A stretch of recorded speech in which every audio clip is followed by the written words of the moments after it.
Assalamualaikum warahmatullahi wabarakatuh.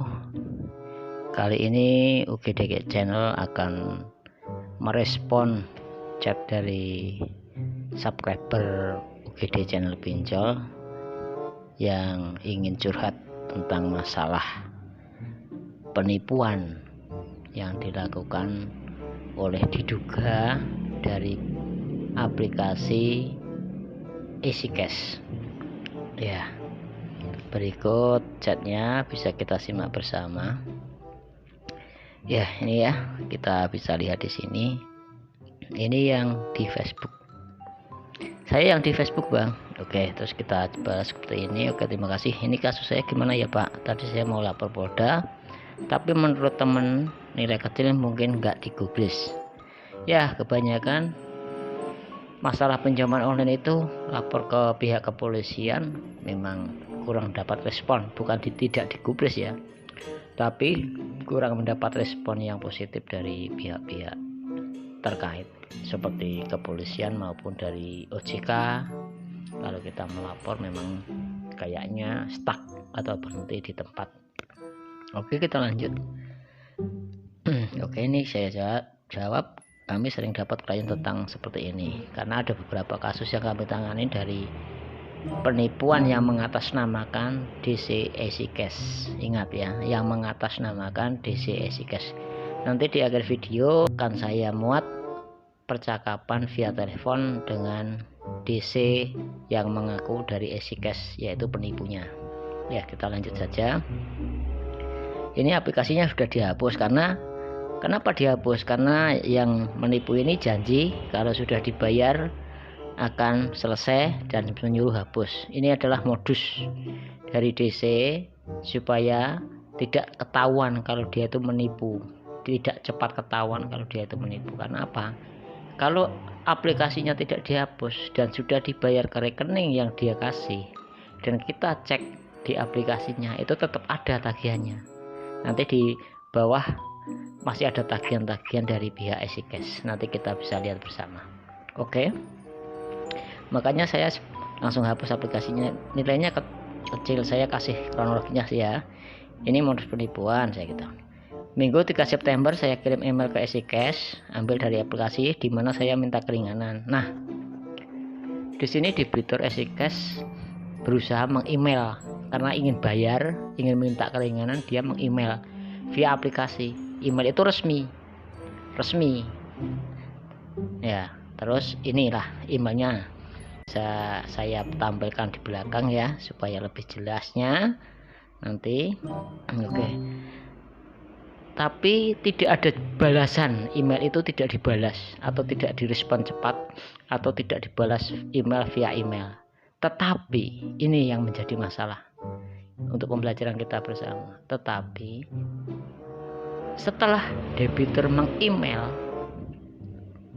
itu ada yang nge-WA yang mengaku dari pihak EasyCash yang menawarkan pelunasan keringanan. Ya, ini seperti ini contohnya. Saya ditawarin pelunasan, saya ambil 6 juta, saya harus bayar 1,595 ribu kali 12 kali selama 6 bulan. Karena saya mau berhenti, saya ngajuin keringanan pelunasan. Nah, debitur ini ingin mengajuin keringanan pelunasan hutangnya di EasyCash. Dia hanya kasih waktu 2 hari sampai Senin jam 2 siang. Saya harus bayar 2.154.000. Nah, lucunya di sini debitur ingin mengajukan keringanan dan di WA itu dikasih waktu 2 hari. Dari 6 juta hanya bayar sekitar 2.154.000 dan dijanjikan lunas. Seharusnya di sini debitur mulai curiga. Tapi karena mungkin debitur ini tidak kurang berpengalaman atau kurang banyak tanya dulu tentang hal ini, karena juga takut disebar data, takut diancam, diteror dan sebagainya, akhirnya dia bayar sesuai rekening virtual account yang diberikan. Nah, nanti rekening virtual account-nya seperti apa nanti kami tampilkan berikut seperti berikut.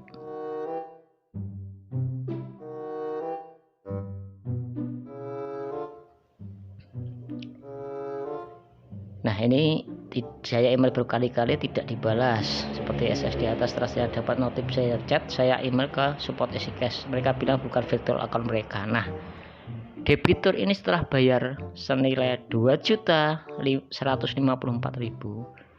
meng-email lagi ke pihak EasyCash secara resmi, berkali-kali berhari-hari menunggu jawaban, tidak ada jawaban.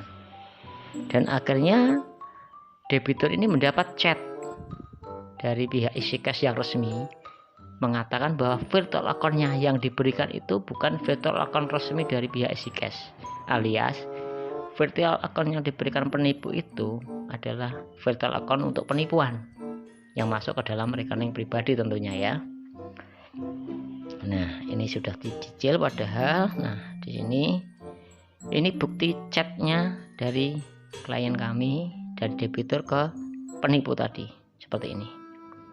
Ya, nih suruh bayarkan, tunggu jam 1 ya. Ini bentar ya, ini contohnya kita bisa lihat bersama. Ya, ini.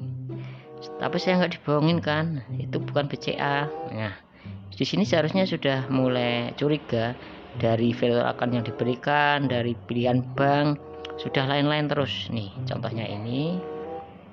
Kita bisa lihat bersama nanti ini. Nah, ini setelah nah, di sini kita lihat namanya Speedcash Mayuni. Speedcash Mayuni. Nah, di sini saya curiga ini menggunakan aplikasi pembayaran online via aplikasi bank tertentu yang membuat virtual account. Dan di virtual account ini kita bisa lihat di sini sepertinya angkanya dari Bank BNI ini, angkanya ini adalah angka yang dibuat oleh penipu untuk membuat virtual account dengan nomor handphone. 12 digit terakhir ini adalah nomor handphone, biasanya seperti itu. Oke, kita lihat lagi. Di sini Speedcash ya, bukan EasyCash. Dan di sini ada namanya Speedcash Mayuni. Strip nama debitur ini harus kami edit karena untuk menjaga kerahasiaan debitur dan klien kami. Nah, di sini harusnya ini sudah tidak benar atau sudah mulai curiga, dan akhirnya debitur itu juga curiga. Nah, di sini nih, ini chatnya penipu dengan debitur yang ditipu. Dia ngejar terus, harus jam 12.30. Karena apa? Semakin lama waktu yang diberikan oleh penipu kepada yang ditipu, diketakutkan yang ditipu nanti akan tahu atau sadar kalau ini adalah penipuan. Makanya dia ngejar terus. Ini triknya ya, trik penipu seperti itu. Nah, akhirnya seperti apa akhirnya? Nah, di sini ya, di sini di virtual account-nya ini yang dibuat tadi. Ini sudah curiga. Kok beda ya? Nih. Kok beda ya virtual account-nya? Ibu memakai WA virtual account yang kemarin tidak masalah, Bu. Ternyata yang kemarin pun juga virtual account yang diberikan juga virtual account penipuan gitu loh, yang dibuat mereka yang mengatasnamakan EasyCash ini, penipu ini. Nah, ini akhirnya dibayar dengan virtual account yang baru. Nah, ini contohnya sudah dibayar seperti tadi. Ini dari Speedcash ya, Bank BNI Speedcash Mayuni. Berarti yang punya rekening ini Mayuni namanya pasti gitu. Nah, ini akhirnya di sini kami mengingatkan. Nih, di sini Anda customer ke Mayuni bukan ke aplikasi, dan virtual account itu dibuat menggunakan aplikasi pembayaran online. Nah, inilah akhirnya karena dia tidak tahu atau tidak pengalaman, dikiranya nih yang saya biru ini, saya pikir karena pelunasan beda virtual account, sama saja pelunasan maupun cicilan itu kalau yang diberikan oleh DC yang resmi itu virtual account-nya harus atas nama kita sendiri atau atas nama perusahaan pembiayaan atau pemberi pinjaman. Nah, selain di EasyCash, debitur kami ini juga tertipu persis dengan yang di atas. Kemungkinan saya duga pelakunya sama, karena di sini juga mirip lah, tapi yang kita fokuskan di EasyCash. Nah, Apakah setelah dibayar itu tidak ditagih lagi oleh pihak EasyCash? Pasti ditagih. Karena apa? Pembayaran itu tidak masuk ke pihak aplikasi EasyCash, tapi masuk ke rekening penipu tadi. Contohnya akhirnya beberapa hari kemudian di bawah ya, kita bisa lihat. Nah, inilah tagihan dari EasyCash. Nih, dari pihak EasyCash masih ditagih ya Pak, dia bilang gitu. Ya iyalah, karena belum dibayar, karena ditipu, dan harusnya masuk ke rekening EasyCash, tapi masuk ke rekening penipu atau yang mengatasnamakan DC EasyCash. Nah, modus-modus seperti ini banyak. Nanti di akhir video, akhirnya kami berusaha menghubungi pihak penipu ini dan kami kerjain seolah-olah kami mau bayar. Nah, seperti apa hasil rekaman video atau rekaman pembicaraan kami dengan pihak penipu? Bahkan kami menggunakan 2 nomor yang berbeda, karena penipu ini juga ada 2 nomor yang berbeda. Setelah kita kejar seperti apa, kita dengarkan bersama rekaman pembicaraan kami, tim UGD Channel Pinjol dengan pihak yang mengatasnamakan DC EasyCash yang menipu debiturnya atau klien kami. Inilah rekamannya, kita simak bersama. Ini. Selamat pagi Mas. Ya, selamat pagi. Dengan siapa? Ya, ini dengan Pak Aris. Pak Aris, ya ada yang bisa dibantu Pak? Ini Masnya kerja di mana ya ini ya? Itu nanya Pak. Kan ada ternyata Pak. Di mana? Di EasyCash ya? Ada. Di EasyCash ya? Iya. Tapi kok virtual account-nya bukan EasyCash ya Mas? Bukan EasyCash kan? Maksudnya gimana nih Pak? Ini yang jenengan kasih virtual account-nya itu Astra Pay Customer. Saya kan mau bayar Pak gitu loh. Terus Pak, suaranya nggak denger Pak.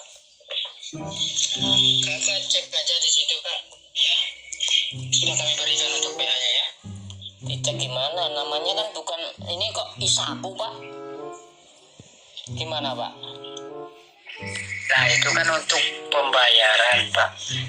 Untuk pembayaran Isaku. Ya. Pakai lewat Isaku pembayarannya. Iya betul Pak. Oh, nomor virtual account-nya berapa itu Pak? Coba saya Coba cocok. dilihat aja di situ, sudah sudah kita kasih ya. Oh, gimana? Ini saya bacakan ya Pak. Coba benar atau enggak ya Pak ya? Ya. 8577 0012 7834 3896. Ini atas nama siapa Pak ini Pak ya? Sudah kami berikan Pak itu Pak.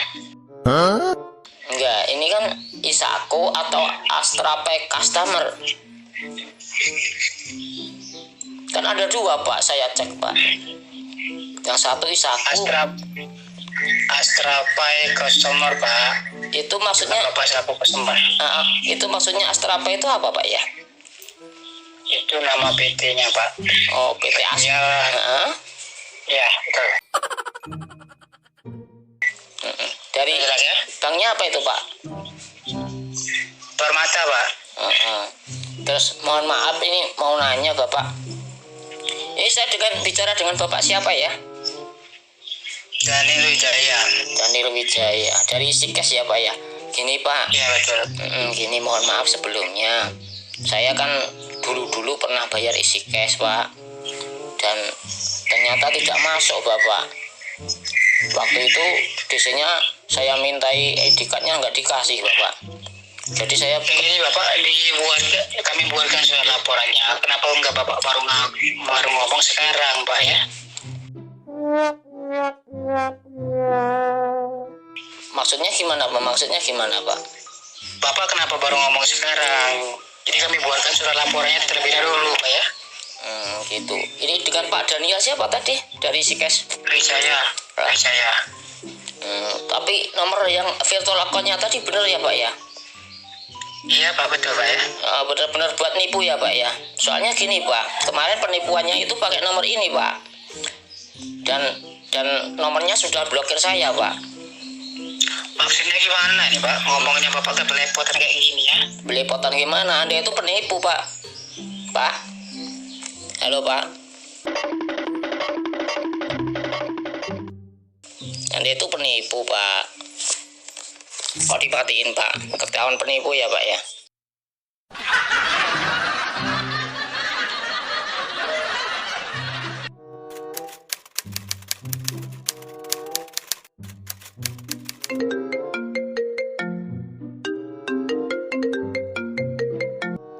Halo. Halo, dengan Bapak Daniel ya? Ya. Gini Pak, saya mau bayar di EasyCash Pak. Yang virtual account-nya itu loh Pak, itu kok salah ya Pak ya? Halo? Yang mana Bu? Yang Bapak kemarin hari apa ya itu mengirimkan pada saya? Yang mana?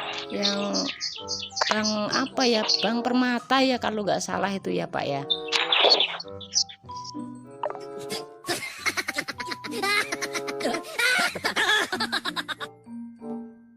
Nah, demikian tadi banyak modus yang dilakukan oleh pihak EasyCash yang diduga oknum EasyCash atau yang mengatasnamakan EasyCash tentang pembayaran pinjamannya.